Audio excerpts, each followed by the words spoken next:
konsumsi sayur. Ya.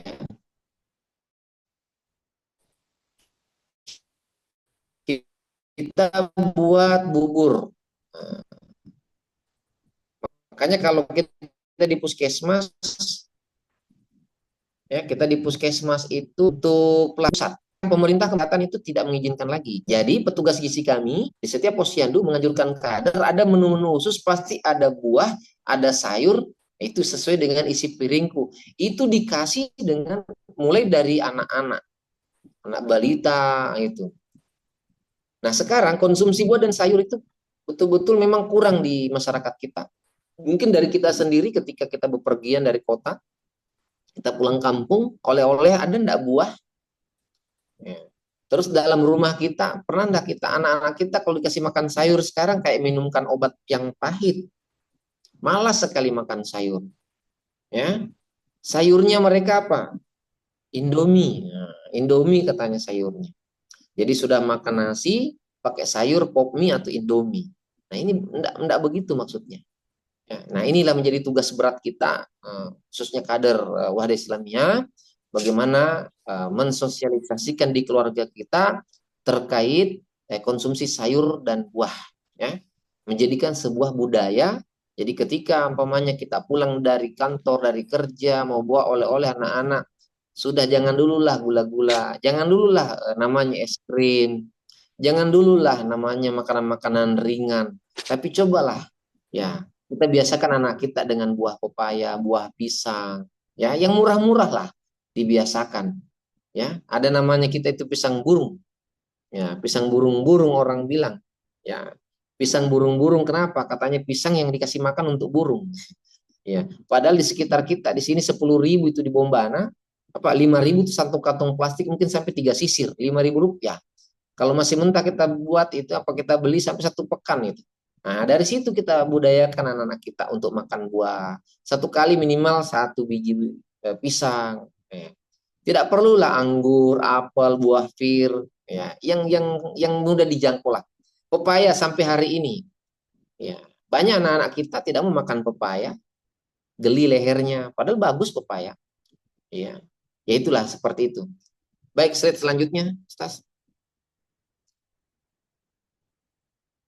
Nah, tantangan selanjutnya jemaah sekalian, praktek IMD, inisiasi menyusui dini atau ASI eksklusif 6 bulan dan MPASI.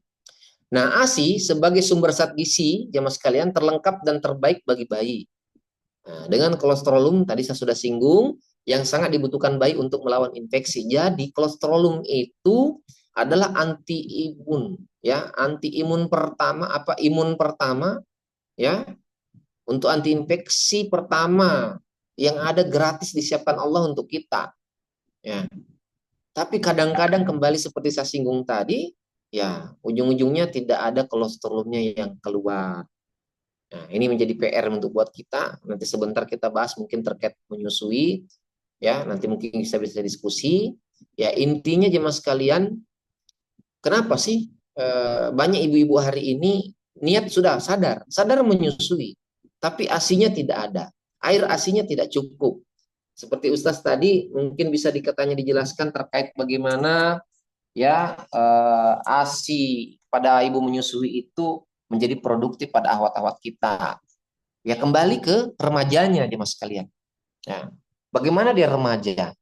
Coba kita lihat anak-anak kita, khususnya kalau entah tahu kalau di pesantren ya. Nah, kalau di pesantren makanannya betul-betul sistemnya diatur satu dapur lah. Jadi semoga juga untuk dapur-dapur di pesantren itu nanti kegiatan selanjutnya adalah kita turunkan tim ahli. Dalam hal ini tim gizi, ya, menjadi bagaimana kita memantau menu-menunya anak-anak pesantren kita. Ya, tidak perlu mahal, tapi memenuhi daripada standar gizi anak-anak kita yang dibutuhkan. Tapi untuk di lingkungan kita, di masyarakat umum khusus umumnya ini, ya, terkait dengan eh, konsumsi anak-anak remaja kita, khususnya remaja putri memang susah. Makanan-makanan ringan, ya, olahan-olahan berupa tepung, kanji, olahan-olahan bakso, olahan apa. Sehingga ini konsumsi bertahun-tahun, Pas mereka kuliah juga, ya namanya kuliah, rata-rata pasien kami juga kuliah sakit, kenapa tidak makan, ya gastritis rata-rata. Nah, jadi masalah lagi ketika dia hamil, namanya hiperemesis gravidarum. Jadi dia ngidam, orang bahasa orang awamnya bilang dia ngidam sampai muntah-muntah berapa minggu berapa bulan, lihat nasi nggak bisa pokoknya. Nah dari sinilah ini jadi masalah, konsumsi gizinya tidak maksimal mulai dari remaja sampai dia hamil. Nah, bisa jadi air ASI-nya tidak diproduksi, tidak terpenuhi daripada kebutuhan bayinya. Iya, masih banyak seperti itu di kalangan kita. Banyak awat-awat kita, ya minta maaf, kami ngecek ini ketika petugas kami, ya ada awat kita ditimbang, kok ibu hamilnya bumil kek. Nah, gitu. Jadi ada, ya mungkin tidak ditahu, nanti kita lihat setelah diukur, ternyata rata-rata kurus-kurus. Nah ini, ya coba kita lihat penimbangan kita nanti. Jadi kita adakan screening lah di sekolah, di anak-anak remaja, ya di pesantren-pesantren. Kita lihat tinggi badan dan berat badannya, sesuai tidak. Nah ini, jadi ini juga mempengaruhi.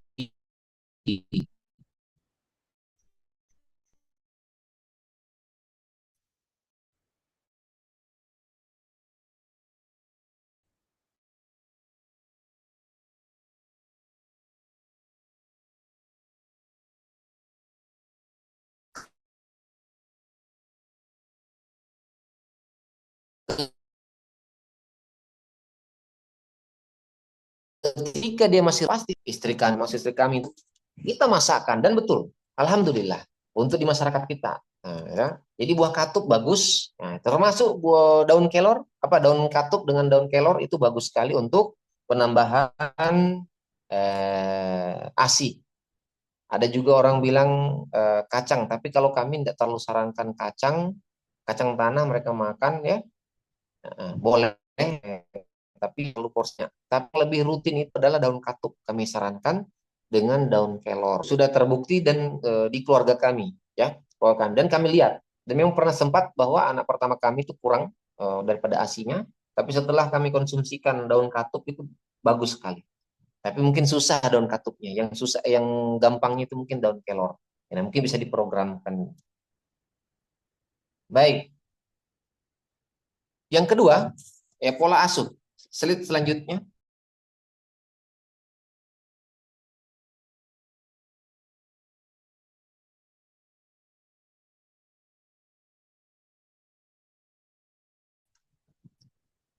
yang kalian yang insya Allah dirahmati Allah Subhanahu Wa Taala, ya, itu tantangan pola asuh untuk mencegah stunting meliputi perilaku, pengasuhan, kesehatan tumbuh kembang dan afeksi. Ya, artinya, iya waktu mengasuh, ya, mulai dari tadi ada pembuahan sampai dia lahir. Ini tantangan kita. Bagaimana perilaku kader-kader kita, masyarakat kita menyikapi, ya, pola asuh ini sehingga tidak terjadi terkait stunting di masa depan. Ya.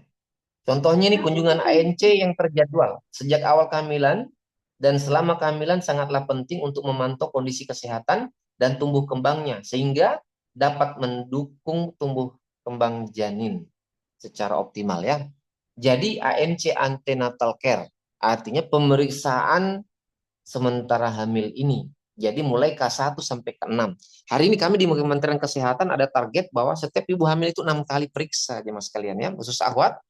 Jadi tolong ketika ada yang hamil itu harus diperiksakan, itu wajib ya. Kita wajibkan, ini menjadi sebuah wajib karena harus targetnya kami di Kementerian Kesehatan itu harus 100% ya. Terkait kunjungan ANC harus 6 kali ya. Itu selama kehamilan 9 bulan itu harus 6 kali. Ya, ada sampai ke 6. Dan ketemu dokter 2 kali. Dari 6 kali itu dia harus ketemu dokter 2 kali, dia wajibkan USG. Kenapa harus wajib USG? Ini pada saat kehamilan, bukan mencari dulu USG tahunya mencari jenis kelamin. Tapi jenis kelamin. Untuk hari ini USG 4 dimensi ya, yang betul-betul ya kondisi janin di dalam perut itu sudah ditahu ya. sampai berat badan janin itu sudah ditahu, ya. Bukan cuma jenis kelamin, kondisi kesehatan janin yang ada di kandungan itu sudah ditahu. Nah, makanya dideteksi sedini mungkin. Nah, sebelum melahirkan, ketika memang oh ternyata ini berat janinnya masih kurang sesuai umurnya, sekian bulan kok masih sekian gram, nah berarti mungkin asupan gizinya ibu hamilnya ditingkatkan. Seperti itu. Nah, itu yang kami lakukan betul-betul di puskesmas memang secara nasional ditekankan oleh Kementerian Kesehatan dan menjadi kegiatan wajib di puskesmas terkait ANC ini harus K1 sampai K6. Jadi jangan lagi ada kader dan akhwat sekalian yang ketika hamil tidak mau posyandu. Makanya kemarin kami sempat mungkin ya posyandunya di masyarakat kita tidak layak, mungkin tidak sesuai dengan kita, tapi setidaknya kalau memang daerah-daerah DPD yang ada banyak masa jamaah situ, banyak kader itu bisa mungkin bentuk posyandu lah. Kerjasama dengan puskesmas tempat bisa kita bentuk posyandu, ya. Nanti mereka yang tangani kita. Nah, ya, kita bisa buat posyandunya, bentuk posyandunya. Nanti tenaga ahlinya, tenaga pelayanan kesehatannya itu bisa dari puskesmas masing-masing, ya, itu. Jadi untuk perilaku kesehatan terkait ANC ini ya menjadi hukumnya wajib. Nah, ketika tidak terkontrol ANC-nya, kayak tadi saya bilang, ya bisa jadi kelahirannya juga bermasalah. Ini dari Pulau Asu ya.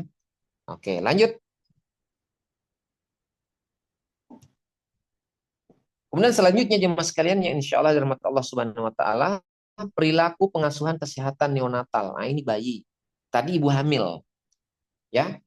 Nah, itu ibu hamil. Mungkin sebentar kita diskusi. Kira-kira apa sih kendalanya?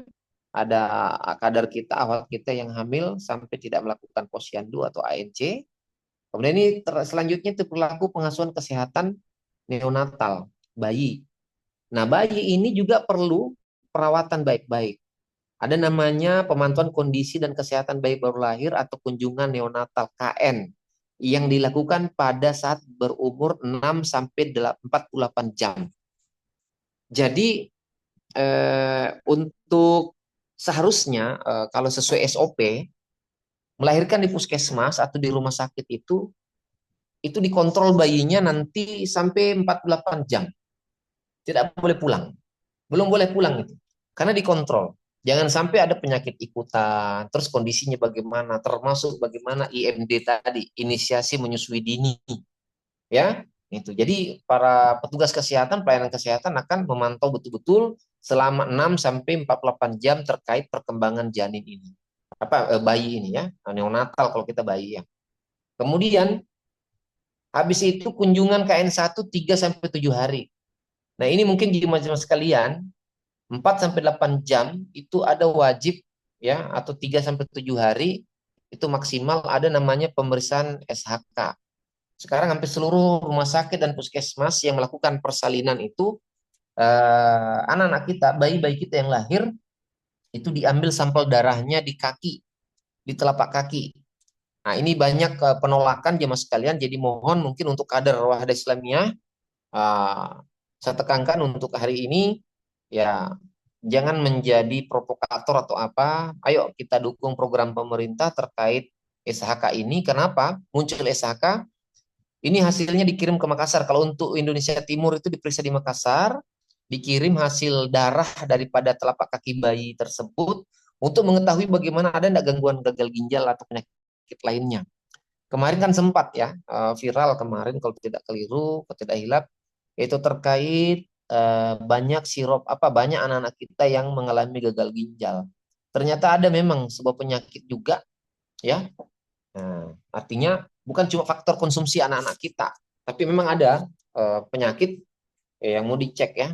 Kondisi ginjal memang bermasalah pada saat mulai lahir. Ya, makanya ini teman-teman sekalian ya diperiksa menjadi sebuah syarat ya, menjadi sebuah syarat apalagi yang BPJS ini melahirkan BPJS tidak akan disuruh bayar itu. Biasanya kami itu tekan harus diperiksa SHK-nya dulu baru boleh pulang. Kalau tidak disuruh bayar persalinannya hampir sampai 1 juta per kali persalinan normal gitu.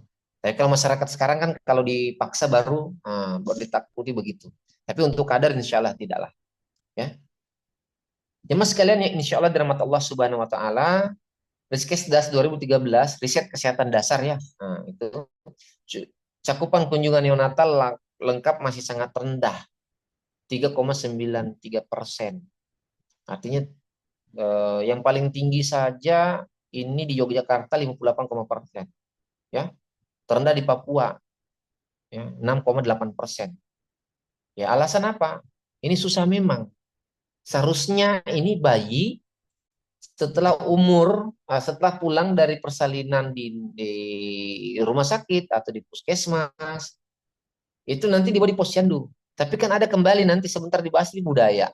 Nah, kembali lagi budaya. Kenapa? Bilang kenapa nggak dibawa di posyandu, Pak? Anaknya, Bu, anaknya belum turun dari rumah. Mungkin ada ya, masih ada budaya begitu. Ya, alasannya kenapa tidak dibawa di posyandu, diperiksa anaknya karena belum turun dari rumah. Yang kita bingungkan juga jemaah sekalian bahwa rumahnya bukan rumah panggung. Anda tuh turunnya bagaimana maksudnya? Nah, inilah budaya-budaya ini ya penyebab juga ya mempersulit kita, tantangan kita. Nah, sehingga terjadinya stunting ya. Baik, next.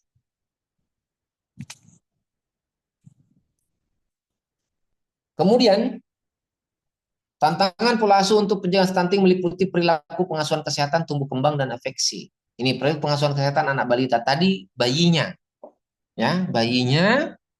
Nah, sekarang balitanya, bayi 5 tahunnya ini, anak 5 tahunnya ini, ya. Kenapa? Ini agak susah. Kami punya target bahwa di kementerian itu kunjungan posyandu untuk bayi balita itu harus 95% minimal, ya 95%. Kalau kunjungan anak balita itu 95%, maka ya ini stunting ini bisa ditekan, ya.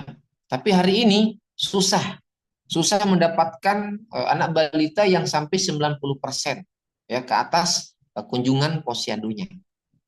Ya, terkait apa ya mas sekalian? Imunisasi ya. Nah, di sini kita mungkin harus paham juga sedikit terkait imunisasi ya. Imunisasi adalah upaya yang dilakukan agar anak batuta tetap sehat dan terhindar dari berbagai penyakit infeksi.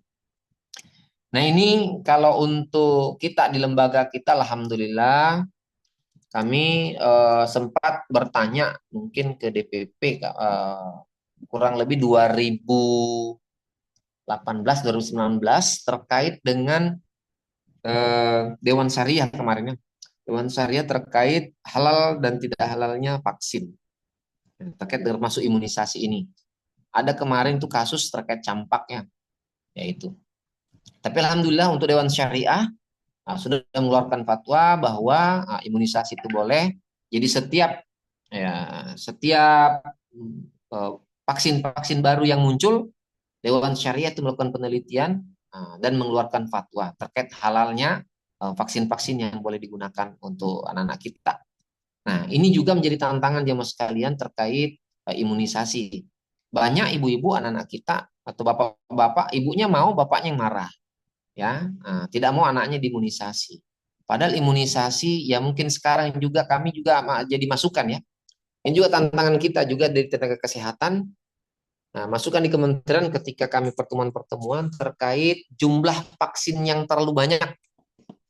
Ya, sekarang ada paha saja anak-anak kalau diimunisasi itu paha kiri, paha kanan disuntik dua-duanya.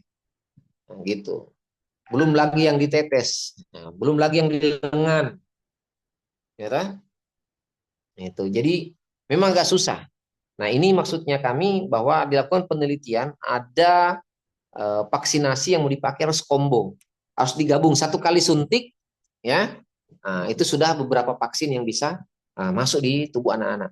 Jadi proses imunisasi sekedar kita berbagi ilmu saja, kita sama-sama tahu lah.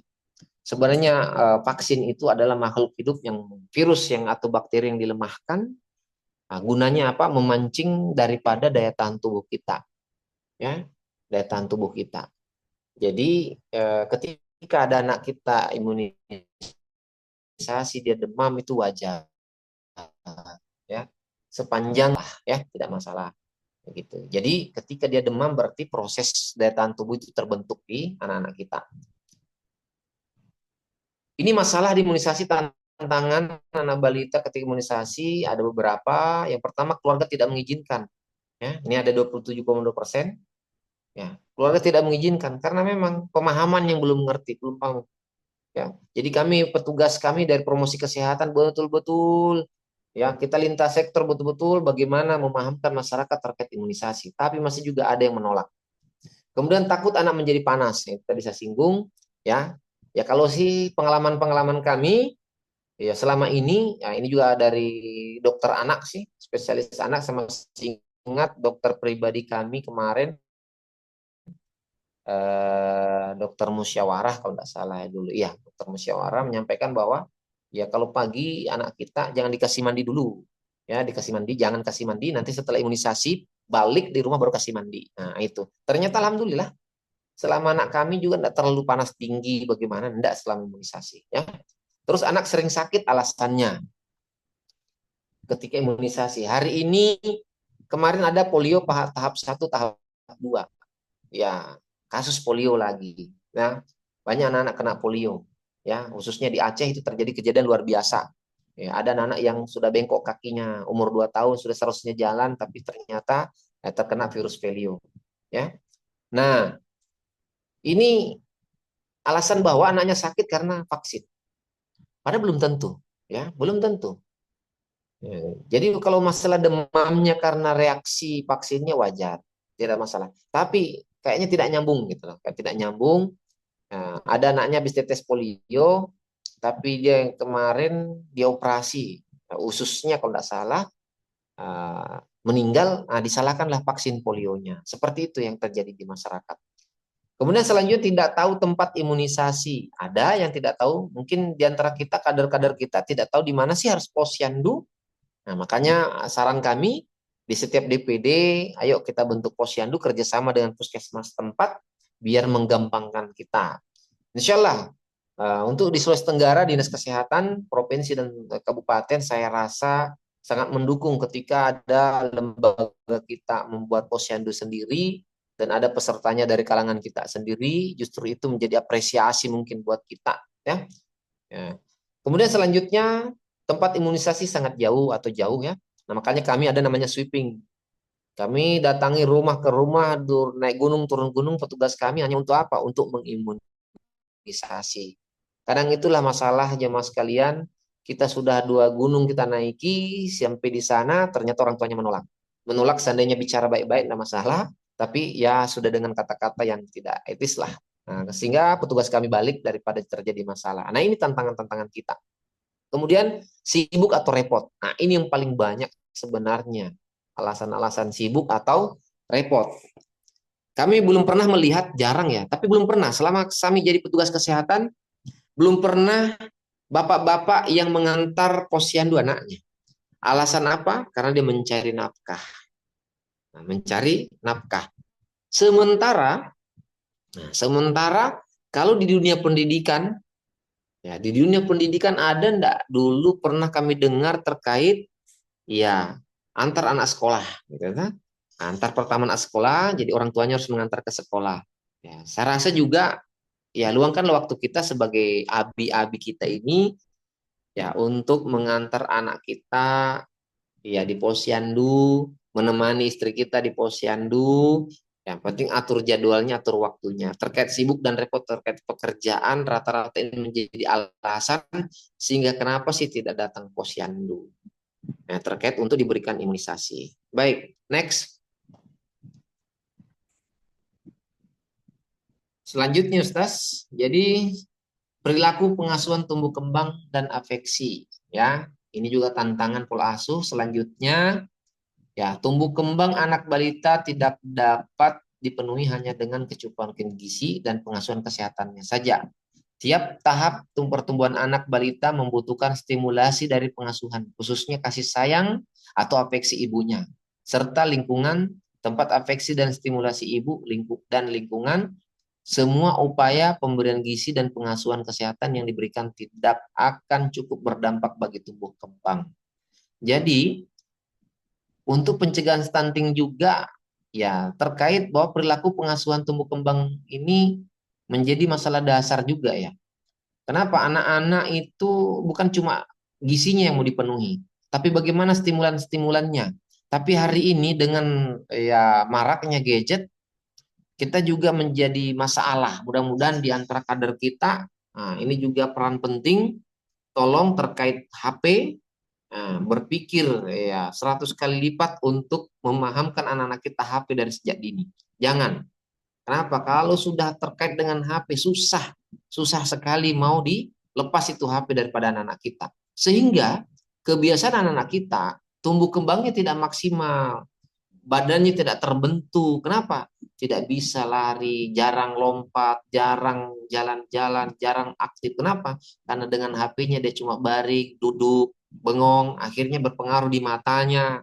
Jadi stimulasi otot, stimulasi otak itu tidak maksimal terjadi. Karena apa? Karena diakibatkan oleh gadget. Nah, ini data jemaah sekalian, lebih dari 30% anak balita sama sekali tidak pernah ditimbang. Ya. Kenapa? Kalau ditimbang ada kami namanya SDTK. Ya.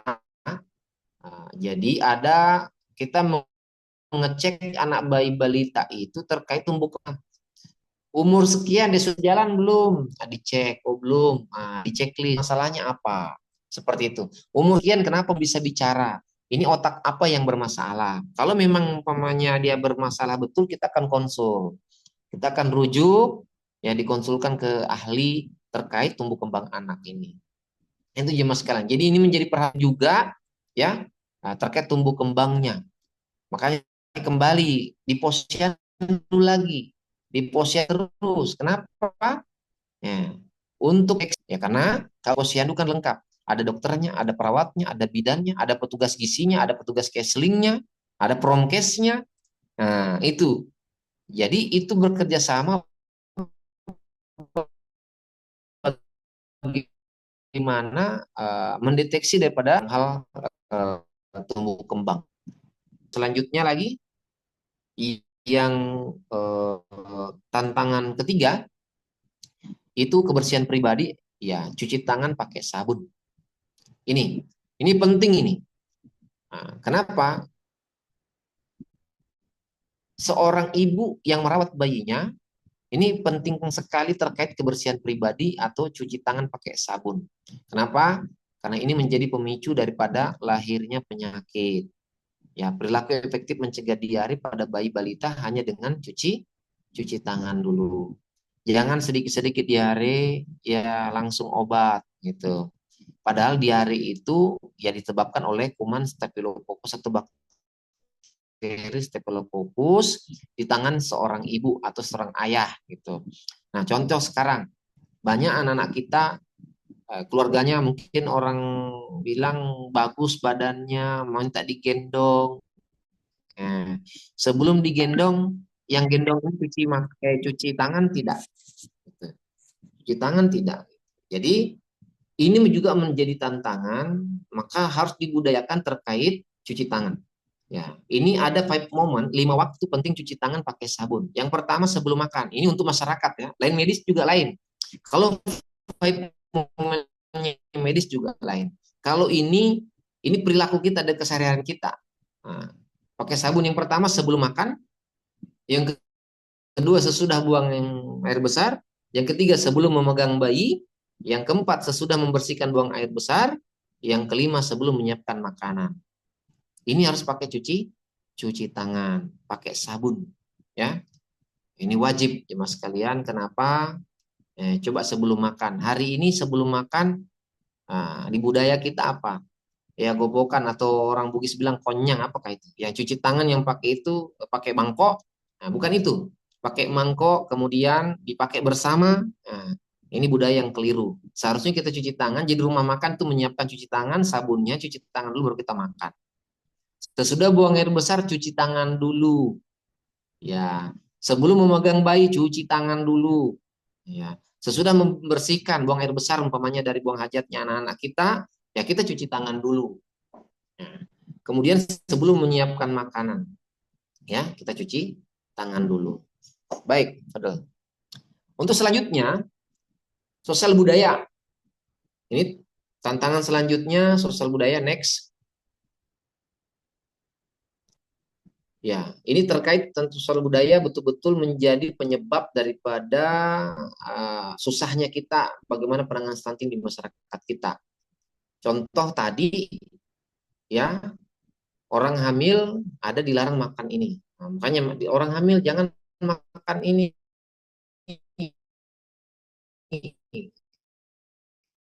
Atau makan ikan tidak boleh. Yang lain apa? Dilarang makan banyak, nanti bayinya besar. Itu. Jadi banyak ibu hamil tidak mau makan. Kenapa? Takut bayinya besar. Cerita-cerita yang betul-betul tidak bisa dibuktikan secara ilmiah, ya mereka ikuti. Nah, itulah tantangan kita terkait budaya. Ada pantang makanan adalah bahan makanan atau masakan yang tidak boleh dimakan oleh para individu masyarakat karena alasan yang bersifat budaya. Kemudian yang kedua, adat makanan ditemui di banyak masyarakat di dunia termasuk di Indonesia, misalnya di kalangan wanita Sunda. Ada ya larangan-larangan di wanita-wanita daerah ya terkait makanan-makanan bergizi seperti tadi. Kalau di sini sih di kampung kami dibilang kenapa enggak mau makan? Takut bayinya besar gitu. Jadi takut dia besar. Tidak mau makan, makan banyak gitu. Tapi makan bakso tiap hari. Hamil ini. Makan Indomie tiap hari, hamil dia gitu. Baik jemaah sekalian ya insya Allah rahmat Allah Subhanahu wa taala. Untuk selanjutnya mungkin ekonomi keluarga menjadi penyebab tantangan kita ya, stunting. Ya, pekerjaan orang tua menentukan pendapatan keluarga berdampak pada kesehatan keluarga. Ya betul. Ya, kembali ekonomi ya. Bagaimana pendapatan per kapita penduduk ini ya ketika dia rendah, ya betul konsumsi makanan bergizinya juga rendah. Yang mungkin pekerja orang tua cuma sebagai petani ya. Yang petani mungkin petaninya juga panennya 6 bulan sekali atau cuma jangka panjang untuk kebutuhan hari-harinya ya cukup sudah beras sudah cukup sehingga ya ikan saja seadanya ya banyak kami dapat di daerah-daerah yang terpencil begitu kami juga kasihan lah. Tapi untuk hari ini jemaah sekalian untuk kasus-kasus kekurangan gizi anak dan bayi sebenarnya masyarakat pemerintah betul-betul sudah eh, apa menangani dengan baik lah karena kami di kesehatan ada makanan PMT penyuluhan ya dia posyandu itu dikasih makanan bergizi bubur apa semua bubur ayam itu bagi yang datang posyandu disiapkan dananya itu disiapkan anggarannya ya, diadakan oleh kader-kader posyandu untuk apa? Makanan tambahan terkait dengan penyuluhan. Jadi yang datang dikasih makan bayi balitanya gitu. Terus sekarang hari saudara-saudara kita yang miskin ada bantuan, bantuan makanan, bantuan ke beras apa semua, bantuan uang. Sebenarnya ya, tapi mungkin ya tidak mengarah kepada kebutuhan pemenuhan gizi daripada bantuan-bantuan tersebut. Ketika orang tua dikasih atau terima gaji atau dikasih bantuan dalam bentuk uang, ya mungkin bukan makanan bergizi dia lihat, mungkin hal-hal yang lain ya. Baik, jemaah sekalian yang insya Allah dirahmati Allah Subhanahu Wa Taala. Untuk selanjutnya, yang slide selanjutnya keenam, pelayanan nakes ya. Ya, pelayanan nakes hampir 90% ibu hamil memilih bidan untuk merusak kehamilannya. Nah, ini hasilnya sudah lumayan lah. 90% ibu hamil. Nah, ini tantangan juga, tapi masih ada jemaah sekalian masyarakat yang anti dengan bidan. Nah, makanya kami ada namanya kemitraan bidan dan dukun. Ya, ketika ada masyarakat lebih percaya dukun, dukun bersalin dalam hal ini, ya kami kerjasama dengan dukunnya. Dukunnya boleh cuma tidak boleh menolong persalinan, tapi dukunnya bolehnya ya mungkin menangani kasus-kasus terkait bayi, memandikan bayi, membantu saja seperti itu. Atau kadang juga mereka juga sudah sekarang tidak menolong, hanya cuma mendampingi saja. Mungkin ada doa-doa lah dari adat istiadat mereka gitu. Ada kepercayaan-kepercayaan mereka itu yang didampingi mereka. Terus diharapkan dapat mengedukasi ibu hamil untuk memperhatikan pola asuh dan pola konsumsi yang baik dan benar. Jadi seorang bidan mungkin ada kader kita yang bidan, ya bukan cuma tanggung jawab bidan, ya tanggung jawab kita semua, apalagi ada petugas kesehatan, ya dapat mengedukasi ibu hamil. Kader-kader kita yang hamil, tolong bagaimana pola asuh dan pola konsumsi yang baik dan benar, ya kita ajarkan kepada saudara-saudara kita. Kemudian bidan merupakan salah satu sasaran dalam upaya perubahan perilaku. Jadi bidannya dulu. Jadi bidan di tenaga nakes itu harus paham dulu terkait perilaku ini. Bagaimana pencegahan stunting. kalau bidan ya petugas kesehatan juga tidak ngerti terkait stunting, bagaimana dia mau sampaikan ke orang gitu ya. Baik, Ayah, next. berarti kami sayang. Higienis lingkungan rumah tangga. Ini kebersihan lingkungan rumah tangga ini penting. Nah, ini jemaah sekalian yang insya Allah dirahmati Allah Subhanahu Wa Taala. Ini kebersihan juga menjadi tantangan kita. Kenapa? Terkait penyakit.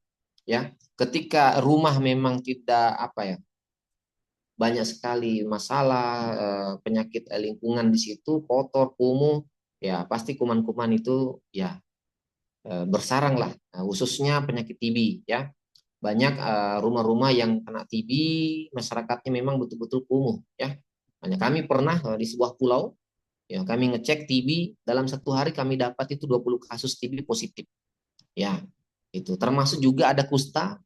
Itu kemarin ada 20 juga kurang lebih, ya kurang lebih 4 tahun yang lalu ada satu kompleks di situ 20 orang kena kusta. Itu menjadi kejadian luar biasa se Sulawesi Tenggara, khususnya di Bombaning kami cerita. Nah ini kenapa? Itu dampak lingkungan rumah tangga yang betul-betul kumuh. Tidak memperhatikan daripada kebersihan, sampah di mana-mana, ya lalat di mana-mana. Nah ini penyebab penyakit. Jadi makanya stunting itu rata-rata dengan identik dengan ya hampir ya 80% itu dengan kemiskinan. Next. Ya mas sekalian yang insya Allah dirahmati Allah Subhanahu Wa Taala, hasil studi luas 2016 terhadap yang melibatkan 3,48 rumah tangga kelompok miskin 15 kabupaten kota se-Indonesia. Ini hasilnya ya 77% memiliki jamban. Ada ini, tapi masih ada ya, ada jamban tidak memiliki tangki septic tank ini 12%. Ini banyak terjadi di pulau-pulau. Ada jambannya tapi tangkinya tidak ada. Kenapa tangkinya di laut langsung dicemplung? Nah, ini masih banyak seperti itu. Ini sekedar data saja saya sampaikan. Nah, ini objektifnya kontribusi dalam penurunan stunting pada anak ya mas sekalian yang perlu kita lihat itu tujuan intervensi komunikasi yaitu warga desa lokus berperilaku standar stunting. Nah, kita termasuk warga ya warga kader Wahda Islamiyah ya ya kita harus berperilaku sadar stunting. Kemudian perilaku sadar stunting menjadi norma keluarga. Ya, kemudian warga desa atau sekarang lembaga kita bebas integrasi stunting. Artinya masalah-masalah stunting dari hari ini kita selesaikan sehingga tidak terjadi di 20 tahun yang akan datang. Baik, kelompok sasaran perubahan perilaku jemaah sekalian. Next. Itu kelompok kunci dalam hal ini remaja putri, calon ibu, ibu hamil, nipas, ibu dengan batuta, balita, rumah tangga. Kemudian kelompok pendukung, suami, keluarga. Makanya tadi Ustaz bilang suami, pihak keluarga terkait ke stunting ini harus paham, harus mendukung bagaimana ibu hamil. Kemudian tokoh masyarakat, tokoh agama, guru, komunitas-komunitas lainnya yang peduli terkait dengan lingkungan dan kesehatan. Terus penyedia depot air minum, ini pintu air minum juga harus izinnya betul. Terus sedot lumpur tinja, itu kelompok pendukung. Terus tenaga kesehatan dalam hal ini bisa bidan, bisa dokter, bisa anak selainannya lah sebagai penyambung ya. Terus kelompok tersier dalam hal ini pengambil kebijakan dalam hal ini pemerintah, legislatif atau eksekutifnya. Baik, jemaah sekalian yang terakhir mungkin ini ya 10 kunci sukses anakku sehat bangsaku kuat. Yang satu, ini mungkin bisa diperhatikan, calon ibu merencanakan kapan keluarga mengkonsumsi panganan gizi seimbang dan aman. Lingkar lengan atas tidak kurang dari 23,5 cm. Jadi ibu hamil itu diukur. Kalau ada meteran kain di rumah ibu hamil ukur-ukur memang 2,3, berarti kalorinya kurang, energinya kurang. Terus calon ibu sukses rutin minum tablet besi dan asam folat tanpa absen. Jadi ibu hamil harus setiap hari ya dalam selama kehamilan itu kalau tidak salah 90 biji itu minum penambah darah namanya asam folat ya itu. Kemudian pemeriksaan kehamilan dan konseling di fasilitas kesehatan lakukan sesuai jadwal. Nah, ini posyandunya. Terus ibu melahirkan di fasilitas kesehatan, ya kenapa? Biar diajar terkait IMD yang berkualitas, inisiasi menyusui dini. Kemudian kelima, ibu memberikan ASI eksklusif 6 bulan penuh, baru dikasih makanan pendamping. Terus melakukan pemeriksaan kesehatan bayi, ukur timbang, memberikan imunisasi dan vitamin sesuai jadwal posyandu. Kemudian ibu rajin bercerita dan bercanda dengan bayi sejak lahir sampai remaja. Jangan biarkan anak-anak kita sibuk sendiri dengan gamenya, dengan HP-nya. Kemudian mengkonsumsi air minum yang sehat, aman, dan bebas dari cemaran. Makanya air minum kita, depot-depot air minum harus berizin, ya, harus sesuai standar kebersihan. Terus menggunakan jamban dan tangki septik yang aman sesuai standar nasional. Ada SNI-nya, itu septic tank. Artinya tidak mencemari lingkungan. Kemudian terakhir, cuci tangan pakai sabun dengan air. 5 waktu penting tadi sudah dijelaskan, ya. Baik anakku hebat, bangsaku sehat, bangsaku kuat. Baik jemaah sekalian yang insya Allah Allah Subhanahu Wa Taala, ya. Nah, syukron jazakumullah khair. Mungkin itu Stas, ya. Tapi ini saya minta maaf Stas terkait materi hari ini. Ya, bagaimana Ustaz? Mungkin untuk diskusi saya pending dulu, ya. Ini kadar Allah, kami dapat WA, anak kami di pesantren ini lagi sakit sekarang. Wow. Saya harus berangkat ini malam, jemput dulu. Ya. Ya, insya Allah Ustaz. Ya Ustaz. Nanti kita cari waktu insya Allah. Ya kami share saja, nggak apa-apa nanti kalau mau kita diskusi di grup saja, toh. Nah, boleh nanti Biasa di juga grup pertanyaan saja. nanti di grup saja. Di grup saja nanti mungkin besok Ustaz. kami balas lah. Toh? Kalau boleh langsung chat kami pribadi boleh, ya. Ini kadarlah Ustaz. Afwan Ustaz, ya. Saya izin pamit dulu Ustaz. Iya. Assalamualaikum warahmatullahi wabarakatuh. Ya, alhamdulillah kita sudah di penghujung acara ini. Qadarullah Ustaz kita ada sedikit problem yang harus diselesaikan dan akhirnya mungkin kegiatan kita pada malam hari ini sebelum kita mungkin Ustaz Marianto ada beberapa hal mungkin yang disampaikan. Silakan Ustaz. Cukup Ustaz kalau dari kami ketua DPW mungkin saudara. Mungkin ketua DPW Ustaz. Cukup, saya kira cukup. Allah Subhanahu Wa Taala dengan banyaknya ilmu yang disampaikan oleh Ustaz kita tadi, dan kita coba untuk mengaplikasikan dalam kegiatan dan kehidupan kita sehari-hari. Akhirnya kita tutup kegiatan kita pada kesempatan hari ini dengan banyak-banyak beristighfar kepada Allah Subhanahu Wa Taala, dan kita juga bersalawat kepada Nabi Allah Muhammad Sallallahu Alaihi Wasallam. Kita tutup kesempatan kita kegiatan kita pada kesempatan hari ini dengan doa kafaratul majelis. Subhanakallahumma wa bihamdika asyhadu an la ilaha illa anta wa astaghfiruka wa atubu ilaik. Wassalamualaikum warahmatullahi wabarakatuh. Waalaikumsalam warahmatullahi wabarakatuh.